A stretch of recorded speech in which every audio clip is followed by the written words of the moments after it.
People say follow your passion and follow your purpose. It's like, okay, that sounds awesome, but what do you mean? Like, how does one actually do that?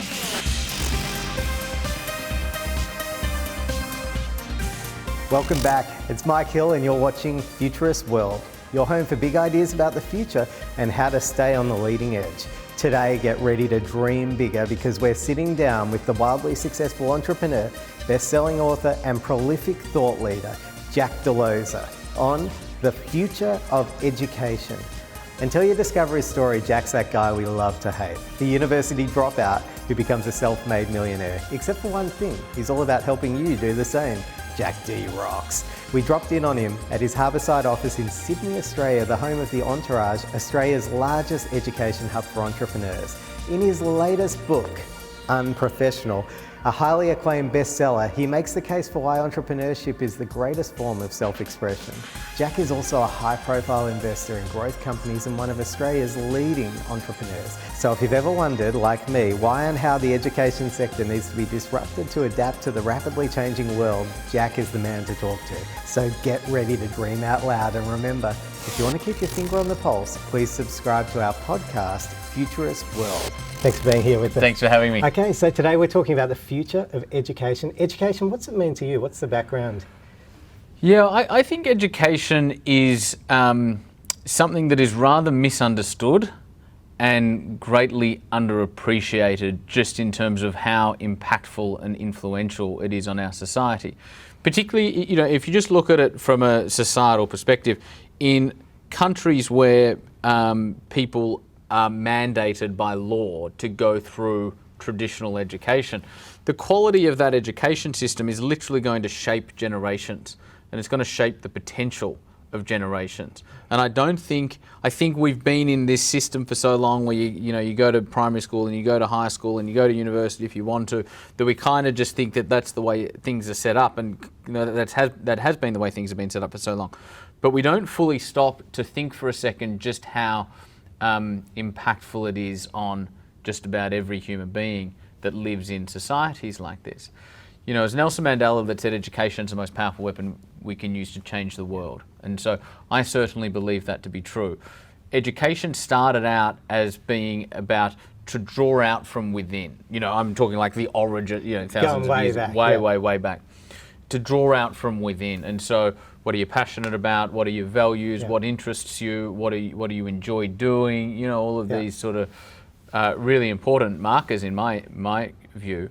And then people, often parents and teachers and elders in different groups and tribes and stuff, would help you develop the gifts you already had. And then somewhere around Plato's time, it became about curriculum-driven learning, which was I teach you. And it's been that way and for a long time, but particularly over the last 100 years or so, our current education system was literally designed and developed and manufactured by factory owners who wanted to produce more factory workers. Like literally, that's not myth or Chinese whisper. Like that's what happened. And we're still stuck with that education system today. So I think education is more important than we give it credit for. I think it should start with the individual, and I think it's been letting us down for the last 30 years. Yeah, that's what I've heard. Like the neuroscience shows that chalk and talk, like standing up the front and lecturing doesn't work. So there's a massive opportunity for disruption. I'm interested. Your career path could have gone in so many different directions. Why pick education? Why disrupt here? What are you trying to do? Well, for me, it sort of started when I was a lot younger. So when I was 5 years of age, my parents ran a not-for-profit organisation called Breaking the Cycle. Cool. And they'd take long-term unemployed youth off the street, put them through a 3-month training program, let's say, and then place them into employment. Yeah. And they could only take a finite number of young adults each year. And so they'd take the people from the most challenging of backgrounds, people that were in and out of jail, from abusive homes, addicted to drugs. And whoa, super important work. And you're growing up with this going on. Right, yeah. I'm literally growing up in this environment. My dad was the managing director, my mum was the head trainer. And so I was wagging school, allowed to wag school by my parents, to sit in a room as mum would train these young adults from challenging backgrounds on life skills and employability skills and communication skills and personal development skills and mindset. And so that's the environment I grew up in. And so I saw people come in literally half dead you know, and young people. Young. Yeah. So I was 5, 6, 7, 8. They were 18, 19, 20. Gotcha, so I gotcha. was a kid. They were kids, but young adults. And they'd come in half dead. And then 3 months later, it's not that they would have changed, it's that they had grown into so much more of themselves. And so I never knew anything to be more important than that in my entire life. It's like I'd go back to school and I'd be learning geometry and geography, and that's great if that's something that resonates with inside of you. But for me, it was just like I don't know why I'm learning this stuff. Yeah. Was it pretty traditional education that you were going through, like the teacher at the front? Hugely, yeah. Okay, yeah. Traditional education is so poor and so bad, and the research is so damning, and it has been for a little bit. It's only just now coming to the forefront. The stats have been bad for a long time. Yeah. There isn't a good or service that has increased in price more than education over the last 35 years. Wow. And so the price has boomed. The volume of graduates, particularly at a university level, that are being produced is increased exponentially. And 56% of people that come out of university are underemployed or unemployed, meaning they don't have a job or they're working a job that they didn't require a degree to get. What's the point? And they're laden with debt. There is no point. And it's not like you go to university, high school, university, and then, you spend 5 years at university and 60 grand and you don't get anything from it. It's worse than that. It's that, particularly if you go to learn business, you learn stuff that was applicable and good in corporations 20 years ago. MBA, we're talking about this MBA type stuff, Bachelor of Business, anything, Bachelor of Commerce. And it's masquerading as like entrepreneurship or business in 2018. You apply what you learn in university business today in my environment, you'll die. Your business will die. So it's setting you up for failure. It's absolutely setting you up for failure. So I'm really interested to know what your learning philosophy is. Like, what helps you learn? How do you learn? What sort of a learner are you? And how do you apply that to what you're doing? I think for me, it's always been about, people say like, follow your passion and follow your purpose. It's like, okay, that sounds awesome, but what do you mean? Like, how does one actually do that? Yeah. And so the way I've always practically looked at that is follow your joy, follow your curiosity. And that probably sounds a bit woo-woo and a bit intangible, if you like. I'm a very commercial person. I'm a very practical person. And for me, it's not that stuff is woo-woo or impractical. It's just that it's the first principle. It's the starting place for your reasoning in terms of what you then learn, how you learn it, what you do with your life. It's a really important. It's got to start with the joy and the passion. 100%. Yeah. So how's that work? So that's a different way of going about education. How do you do that? Well, so I get up every morning at 5 a.m. and I am studying and reading from about 5:15 to about 9 o'clock. So call it 4 hours a morning, call it 5 days a week, so call it 20 hours. Okay. It's about 1,000 hours a year Yeah. of dedicated, deep dive, curriculum-driven learning. Who's setting the curriculum? I am. And so if I want to learn about history, I go, I go, okay, and I don't learn about all of the things that I want to learn about, because if I did that, you end up with what a friend said to me recently, promiscuity of thought, right? You kind of end up spread a bit too thin. Yeah. And so I try to narrow, like, okay, Jack, if you want to learn about history, pick one central point, if you want to learn, what topic do you want to go deep in business right now? What topic do you want to go deep with regards to quantum physics right now? And what area do you want to go deep with regards to human potential? It might be meditation or wellness or whatever it might be. And so I develop a curriculum, and that curriculum guides what I learn, and what I learn makes me a better human being, and it makes me a better teacher, and it makes me a better entrepreneur and a better CEO. You're focused on adult learning right now, but is there something that we can take today and apply for kids? If you want your kids to get a good education, you need to send them to a school that represents a new model and a new way of doing things, and they're very, very few and far between, but there are some of them. Yeah. Or you need to educate them yourselves, or you need to build a school. But I just don't have faith that the politicians, the bureaucrats that are in charge of our education system, and even the system itself, has the desire to change, let alone the capability to change. And so I just don't see it happening. I don't think I'll be sitting here in 20 years going, the education system's amazing, how good of a job are the government doing? No, I don't see it happening. If anything, it's going the opposite direction. So do we need to bring entrepreneurship and the spirit of that into education for kids? You know, do you think there's a benefit there? Entrepreneurship, when done well, you go in search of a problem, you find a problem, you develop a solution, you lead human beings. It's almost like the instincts that every human is born with before we unlearn them. It's like, what interests me? What's a problem I care about? You know, like this, you could almost parallel it back to the Stone Age. You know, what do I enjoy doing of a day? Are there any problems around? There's a problem, I'll go fix it. You know, entrepreneurship is just living life from first principles. It's like the most natural way of living, in my view. So you do want it there for the whole journey of life. So it sounds like you do want that right through the education system, so that, you know, you're not only trying to, you know, develop these skills in adulthood. It feels like this could be nurtured throughout life. 100%. I would love to see it throughout one's entire education journey. I just don't see it entering the education system as we know it to the degree that will be effective. Let's say they spend the next 5 years figuring it out. By the time they implement it, roll it out, change the paradigm of the whole entire industry and the whole structural bureaucracy that surrounds it, the world will, like you start implementing it in 5 years, that takes another 6 years. By the time they've implemented it and figured out how to hold people accountable and dot their I's and cross the T's, in those 6 years, the whole game just changed again. Yeah. You know, and so I don't hold out hope of traditional education ever catching up to the world ever again. Yeah, right. You know, I've read about Harvard and how, you know, a lot of the students at Harvard are, you know, unhappy and clinically depressed, and it's because they're high achievers and surrounded by high achievers, you know. So the culture's so important. I tell you the most amazing thing about Harvard. Yeah. So there's a professor that came out of Harvard called Clayton Christensen, and he talks a lot about disruption. He wrote The Innovator's Dilemma and talks a lot about disruption.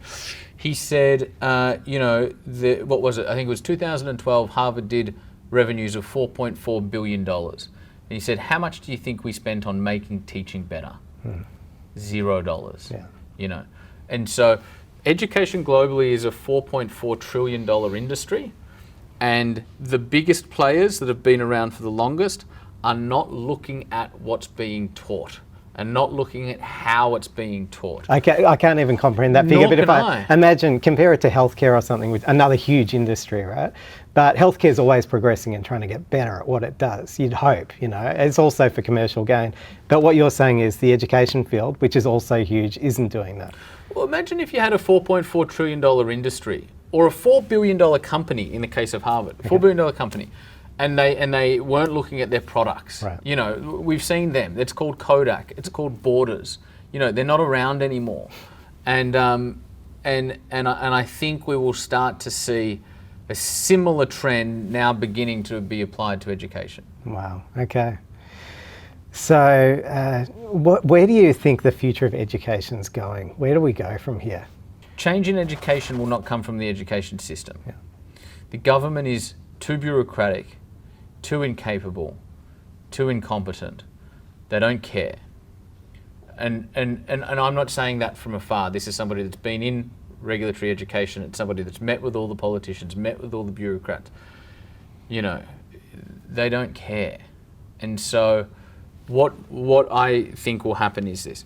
You'll continue to see institutions and training providers, digital, virtual reality, face-to-face, whatever the form, outside the traditional sphere, continue to outperform what goes on inside traditional education. So picture them as sort of outliers. They will build in capability, they will build in technology, they will build in credibility, they will build in following, they'll build in enrollment numbers. Yeah. And you know, the market decides, right? You can only be funded by governments for so long until somebody goes, the emperor's not wearing any clothes, is this actually working? And so the market will decide. And so the market will slowly sort of flatten and go out to more independent providers. The future of education is essentially, there's a couple of things that come into play here. The first one is adaptive learning, which is adaptive learning technologies. And so let's say you're learning about a particular time in history, or you're learning algebra, or you're learning business and entrepreneurship. You'll do module 1, for lack of a better term. Yeah. And how you go in module 1, what it determines you're good at, not good at, how long different things took you, what you tell it you like, what you tell it you don't like. It will, enabled by tech, pick the next module for you. And so there'll be this uncovering of your educative path that's fully adaptive and tailored to you, right? And so it's a tailored process en masse because it's enabled by tech. The other thing that will happen is with AI is, you'll have a learning companion, some form of AI. Yep.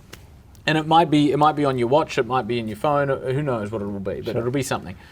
And it will accompany you throughout your life, and it will learn about your values, it will learn about your passions, it will learn about what you're great at, it will understand how you evolve probably before you do. And I don't think learning will be you do this from the time you're 5 until you're 18 or 21. I think learning will become a lifelong thing because it will be more enjoyable here's the thing, human beings love learning. We love it. We're so naturally curious. The traditional education system just beats that out of us. And so people don't only just fall out of love with learning. Most people actually think that they dislike learning because they associate it with chalk and talk and getting wrapped over the knuckles, right? But when it becomes more enjoyable, it's something that people love to learn, people love to grow. Yeah. And so it'll be adaptive learning enabled by tech and some sort of a learning companion for life that enables one to grow into the best version of themselves. Have you seen this in any movies, or is there anything out there that kind of has painted this picture of the future? I don't know. I haven't seen any movies necessarily around this. That's not to say that there aren't any. I just haven't really seen any. For me, it's more about reading the technologies that are around at the moment. And so there's been a company called Newton out of the States for probably the last 5 or 6 years that have been getting better at adaptive learning. Yeah. And knowing sort of training and education the way I do and knowing the consumer, you can sort of triangulate to go, that's just going to be a far superior way of doing things. Yeah. And you go, okay, well, how is AI going to play a part? And it's like everybody wants a personalized coach. Everybody wants a personalized teacher. Okay, well, AI will be able to do that in about 5 years. Yeah, so, I mean, this is an awesome concept, and I can't think of any movies. When I think of education, we should make movies, one. Totally. And I'm like a total sci-fi geek, and I think when you think about education, in sci-fi movies and stuff, you think about things like The Matrix, where things are just uploaded into your brain, knowledge, but that's just like another form of chalk and talk in a way. It's just like rote learning, imprinting. Right. And what you're talking about feels to me more like elevating human potential on a really individual level. Yes. Yeah. Yeah. They're totally That's different the only way to elevate human potential, because you can't do it on mat. You have to start with the individual. Yeah. Jack, this has been awesome. We're almost out of time, so I just want to ask you one last question. You've already, in your pretty short life, had an amazing life and impact already. What are your hopes for the future? What do you hope to see at the end of this journey? We would like to see more human beings living according to their own truth, their own skill sets, and living a life that is meaningful to them. And it just so happens in order to do that, there needs to be some sort of mental faculties open up and some mindset training and all of that sort of stuff. And they need practical skills and capabilities as well. And so we try and do both of those things really good so that the individual can determine what's meaningful to them and live a life that aligns to that and be successful in doing it. Awesome. And that's a wrap on The Future of Education with Jack Delosa. But before you go, I'm hoping you can help me out. The purpose of this series is to move humanity forward, and future-proofing education is a big part of that story. I'd love to know what made the biggest impression on you from today's conversation. Was it Jack's backstory, government's role in evolving education, or entrepreneurship as the ultimate form of self-expression? The best conversations happen right now, so please get involved and leave a comment below. Another great place to join the conversation and find more inspirational content is at Futurists.world. And when you're there, be sure to sign up for access to exclusive content and awesome giveaways, including Jack's latest book, Unprofessional. You can find us on all the usual social media platforms through the links below. And thanks again for joining us. The future is out there. See you next time on Futurists World. More power to you. Thank you. Thank you, Jack.